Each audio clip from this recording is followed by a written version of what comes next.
కొత్తగా వచ్చిన రెగ్యులేషన్స్ ప్రకారం మనం ఇప్పుడు కొత్త పెట్రోల్ని వాడబోతున్నాం. దీంట్లో ఇథనాల్ని మిక్స్ చేస్తున్నారు, అది కూడా 20%. ఇథనాల్ అంటే ఏమీ లేదు, షుగర్ కేన్ జ్యూస్. అయితే దీన్ని క్లియర్గా రిప్రజెంట్ చేయడానికి ట్రై చేస్తా ఇప్పుడు. ఇప్పుడు మళ్ళీ ప్యూర్ పెట్రోల్ తీసుకుంటున్నాం అనుకోండి, అండ్ ఇది ఇందాక చెప్పినట్టు ఎథనాల్. దీంట్లో మనం కొంచెం మిక్స్ చేద్దాం. ఇది E5 పెట్రోల్, అంటే 2014 వరకు వాడిన పెట్రోల్. దీంట్లో ఇంకొంచెం మిక్స్ చేద్దాం. ఇది మొన్నటి వరకు వాడిన E10 పెట్రోల్. దీంతో ఇంకాస్త మిక్స్ చేస్తే ఇది E20 పెట్రోల్, అంటే ఇప్పటి నుండి మనం వాడబోతున్న పెట్రోల్. ఏంటి దీనికే షాక్ అయ్యారా? దీనికంటే ఇంకొక షాక్ కూడా మీకు ఉంది. ఏంటి తెలుసా? దీంట్లో ఇంకొంచెం యాడ్ చేద్దాం, 10%.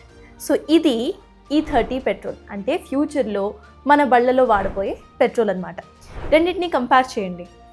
ఇక్కడున్న ఆ కూల్ డ్రింక్ డెన్సిటీలోనే మనకు అర్థమైపోతుంది కదా, సేమ్ పెట్రోల్ క్వాలిటీ కూడా ఇలానే తగ్గిపోబోతుంది. మీరు ఇదే ప్రైస్ ఇస్తున్నారు, కానీ పెట్రోల్ క్వాలిటీ క్వాంటిటీ ఇలా తగ్గిపోతుంది. దీంతో బెనిఫిట్స్ ఉన్నాయి, at the same time disasters కూడా జరిగే అవకాశాలు ఉన్నాయి. మరి అవేంటో ఇప్పుడు ఈ వీడియోలో తెలుసుకుందాం. Hello, this is Sartaj, you watching Big TV. Ethanol mixing వల్ల ప్రోస్ ఏంటో చూద్దాం. ఎథనాల్ మిక్సింగ్ చాలా ఈకో ఫ్రెండ్లీ అనేది ప్రూవెన్ ఫ్యాక్ట్, అది మనందరికీ తెలుసు. దీని గురించి ఎటువంటి డిబేట్ లేదు. At the same time ethanol acts as an oxygenate, అంటే ఏంటి, పెట్రోల్ బర్నింగ్ ఎఫిషియన్సీని ఎథనాల్ పెంచుతుంది కూడా. దీనివల్ల మన ఇంజిన్స్ బెటర్గా వర్క్ చేస్తాయన్నమాట. Now let's see the ethanol evolution. పెట్రోల్లో ఎథనాల్ బ్లెండింగ్ అనేది 2003 నుండి ఇండియాలో స్టార్ట్ అయిందనమాట. And the major plan was E5 పెట్రోల్ని లాంచ్ చేయడం. చిన్నగా మన ఇంజిన్స్ అన్నింటినీ కూడా E5 పెట్రోల్కి కంపాటబుల్గా చేయాలి అనేది వాజ్ ద మేజర్ టార్గెట్. చిన్నగా మనం కంపాటబిలిటీలోకి వెళ్తూ వచ్చాం, మన ఇంజిన్స్ కూడా అలానే చిన్నగా అప్గ్రేడ్ చేసుకుంటూ వచ్చాం. కానీ then came a sudden change. 2014లో సడన్గా గవర్నమెంట్ మారిన అనంతరం కూడా E5 నుండి E10 పెట్రోల్కి డ్రాస్టిక్గా మనం అప్గ్రేడ్ అవ్వాల్సిన సిచ్యువేషన్ వచ్చింది. బట్ సడన్గా 2018లో సినారియో మొత్తం కూడా మారిపోయింది. ఇప్పుడు కొత్త టార్గెట్ని ఫిక్స్ చేశారు. 2030 వరకు E30 కంపాటబుల్ వెహికల్స్ని లాంచ్ చేయాలి, పెట్రోల్ని E30 చేయాలి అనేది గవర్నమెంట్ కొత్త టార్గెట్. ఇక్కడ ఇంకొక ఫ్యాక్ట్ కూడా ఉంది. ఏంటంటే ఇక్కడ petrol regulations E20, E5, E10, E30 అంటూ మార్చుకోవడం గవర్నమెంట్ చేతుల్లో ఉన్న ప్లాన్. కానీ కంపాటబిలిటీ ఆఫ్ ద వెహికల్స్ని పెంచడం అనేది గవర్నమెంట్ చేతుల్లో లేని ఒక అంశం అనమాట.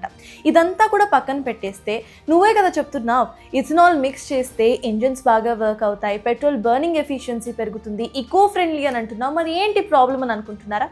Actually this a bigger problem. And now let's focus on the cons. E20 అనేది వాటర్ మాలిక్యూల్స్ని అట్రాక్ట్ చేస్తుంది. ఎథనాల్ అంటే nothing but sugar cane juice అని ముందే అనుకున్నాం కదా.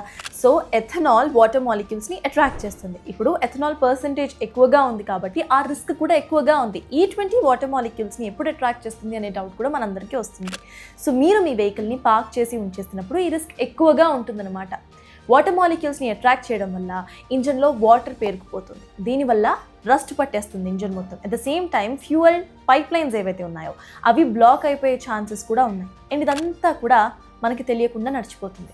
ఎట్ ద సేమ్ టైం ఇటు E20 వాడకం వచ్చిన అనంతరం కూడా సర్వేస్ ఏం చెప్తున్నాయో ఒకసారి మనం చూస్తే, ప్రతి 5గురిలో 4 తమ వెహికల్ మైలేజ్ తగ్గిపోయిందని చెప్తున్నారు. But government has a different plan. అదేంటో ఇప్పుడు చూద్దాం. నీతి ఆయోగ్ మనందరికీ తెలిసిన సంస్థ. ఇదేమంటుందంటే 4 వీలర్స్లో జస్ట్ 1 to 2% మైలేజ్ మాత్రమే తగ్గుతుంది. అదే మీరు 2 వీలర్ వాడుతుంటే జస్ట్ 3 to 4% మైలేజ్ మాత్రమే తగ్గుతుంది అని అంటుంది. కానీ ఇందాక నేను చెప్పినట్టు జనాలు మాత్రం ఒప్పుకోవట్లేదు. ఆన్ రోడ్ ఫ్యాక్ట్ చాలా డిఫరెంట్గా కనిపిస్తోంది. ఆన్ రోడ్ చాలామంది వాళ్ళ మైలేజ్ డ్రాస్టికల్గా పడిపోయింది అని అంటున్నారు. ఇవి ఎథనాల్ వల్ల మనకి కలిగే నష్టాలు. ఇప్పుడు గవర్నమెంట్ అండ్ వెహికల్ కంపెనీస్ చేసిన ఫ్లిప్స్ గురించి మాట్లాడుకుందాం. గవర్నమెంట్ ఎథనాల్ బ్లెండెడ్ పెట్రోల్ని ప్రమోట్ చేస్తున్నప్పుడు మనందరికీ ఇచ్చిన వాగ్దానం ఏంటి? పెట్రోల్ రేట్ డ్రాస్టిక్గా తగ్గిపోతుంది అని. మనం ఒకసారి పార్లమెంట్ సెషన్స్ కూడా గుర్తు తెచ్చుకుంటే 15 రూపీస్కి కూడా పెట్రోల్ దొరికే సందర్భం మీకు వస్తుంది అంటూ కూడా చాలామంది వ్యాఖ్యానించారు, కోట్ చేశారు. కానీ నిజంగా పెట్రోల్ అంత చీప్కి దొరుకుతుందా? ఇన్ఫ్యాక్ట్ మనం ఫ్యాక్ట్ మాట్లాడుకుంటే పెట్రోల్ చీప్కి దొరకాలి కూడా. ఎందుకంటే ఎథనాల్ ప్రొడక్షన్ ఏదైతే ఉందో అది మన కంట్రీ నుండే నడుస్తుంది. చీప్కి దొరకాలి. మీరు కట్టే అమౌంట్కి quality of petrol and quantity of petrol కూడా తగ్గిపోతుంది. కాబట్టి డెఫినెట్లీ మీరు కట్టే ప్రైస్ కూడా డిఫర్ అవ్వాలి. కానీ తగ్గిందా? అస్సలు తగ్గలేదు. గవర్నమెంట్ E20 పెట్రోల్ని మ్యాండేటరీ చేసిన అనంతరం కూడా కొన్ని car companies like Toyota, ETC ఇవన్నీ కూడా ఏం చేశాయంటే ట్విట్టర్ హ్యాండిల్స్లో క్లియర్గా మెన్షన్ చేశాయి, మీ ఫ్యూయల్ ట్యాంక్ కనుక E20 పెట్రోల్కి కంపాటబుల్ లేకుండా మీరు E20 పెట్రోల్ని నింపుకొని ఇంజిన్ ఇష్యూస్ ఏమైనా వస్తే ఖచ్చితంగా ఇన్సూరెన్స్లో అవి క్లెయిమ్ చేయబడవు అంటూ కూడా క్లియర్ స్టేట్మెంట్ను పాస్ చేశాయి. కానీ ఇవే కంపెనీస్ నీతి ఆయోగ్ చేసిన సర్వేలో తమ వెహికల్స్ ఏవైతే ఉన్నాయో E20 కంపాటబిలిటీ లేని వెహికల్స్ కూడా E20 పెట్రోల్ కనుక నింపితే ఎటువంటి ప్రాబ్లమ్స్ చూపించడం లేదు అంటూ కూడా ఒక స్టేట్మెంట్ను ఇచ్చేసి ఆ తర్వాత ఈ ట్వీట్స్ని డిలీట్ చేసేసాయి. మరి ఇప్పుడు ఏం నమ్మాలి? అంతకు ముందు పెట్టిన ట్వీట్ని నమ్మాలా, లేకపోతే గవర్నమెంట్ చేసిన సర్వే తర్వాత డిలీట్ చేసిన ట్వీట్స్ని నమ్మాలా? సో ఇప్పుడు ఇదంతా కూడా కాసేపు పక్కన పెట్టేద్దాం, మనం లాజికల్గా మాట్లాడుకుందాం. ఇండియన్ ఆన్ రోడ్ మార్కెట్ ఒకసారి చూసుకుంటే E20 కంపాటబుల్ వెహికల్ మూవ్మెంట్ అనేది చాలా తక్కువగా ఉంది. ఇన్ఫ్యాక్ట్ ప్రొడక్షన్ కూడా చాలా తక్కువగా ఉంది. ఒకసారి మన వెహికల్ ప్రొడక్షన్ చూసుకుంటే 2023 నుండే E20 కంపాటబుల్ వెహికల్ ప్రొడక్షన్ అనేది మన వెహికల్ బ్రాండ్ స్టార్ట్ చేశాయి. సో చాలా మంది దగ్గర E20 కంపాటబుల్ వెహికల్స్ లేవు. కానీ గవర్నమెంట్ ప్లాన్ ఏంటి, ఫ్యూచర్లో E30 కూడా తీసుకురావాలి అనేది. బట్ ఇవన్నీ క్వశ్చన్స్ అడుగుతుంటే గవర్నమెంట్ ఒక ఆన్సర్ కూడా ఇస్తుంది. దానికంటే ముందు ఒకసారి ఒక సిచ్యువేషన్ని అనలైజ్ చేద్దాం. ఒక మిడిల్ క్లాస్ మనిషి ఒక కార్ కొంటాడు తన కుటుంబం కోసం. అప్పుడు ఈఎంఐ ఖచ్చితంగా పెట్టుకుంటాడు కదా, ఒకటేసారి ఫుల్గా కట్టేసి తీసుకోరు కదా. ఆ ఈఎంఐ ఎప్పటి వరకు పెట్టుకుంటాడు? కొంతమంది 1 year, కొంతమంది 2 years. ఈ 2 yearsలోనే ఇక్కడ కంపాటబిలిటీ ఆఫ్ ద ఇంజన్ నేను మార్చేస్తా అంటే అది ఎంతవరకు కరెక్ట్? అది కూడా ఒక చాయిస్ ఇవ్వకుండా అది ఎంతవరకు కరెక్ట్?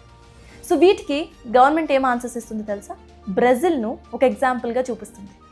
ఉదాహరణ కరెక్ట్గానే ఉంది, కానీ ప్లానింగే అస్సలు కరెక్ట్గా లేదు. ఎందుకంటే గవర్నమెంట్ బ్రెజిల్ ఇప్పుడు E27 పెట్రోల్ని వాడుతుంది అని చెప్తుంది. ఎగ్జాక్ట్లీ E27 పెట్రోల్ని ఇప్పుడు బ్రెజిల్ వాడుతుంది. కానీ వాళ్ళ ఎథనాల్ ఇవల్యూషన్ అనేది 1970లోనే స్టార్ట్ అయిపోయింది. 1970 నుండి 2025 వరకు ఎన్నో ఇయర్స్, అంటే దాదాపు 50 years ఆఫ్ టైం ఉంది. చిన్నగా E0 నుండి E27 వరకు ఒక్కొక్క అడుగు ముందుకు వేసుకుంటూ వచ్చారు. తమ పౌరులందరికీ కూడా ఈ కంపాటబిలిటీ కోసం అప్గ్రేడ్ అయ్యేందుకు టైం కూడా ఇచ్చారు, చాయిస్ కూడా ఇచ్చారు. కానీ what are we left with? We have no choice, no time to get upgraded.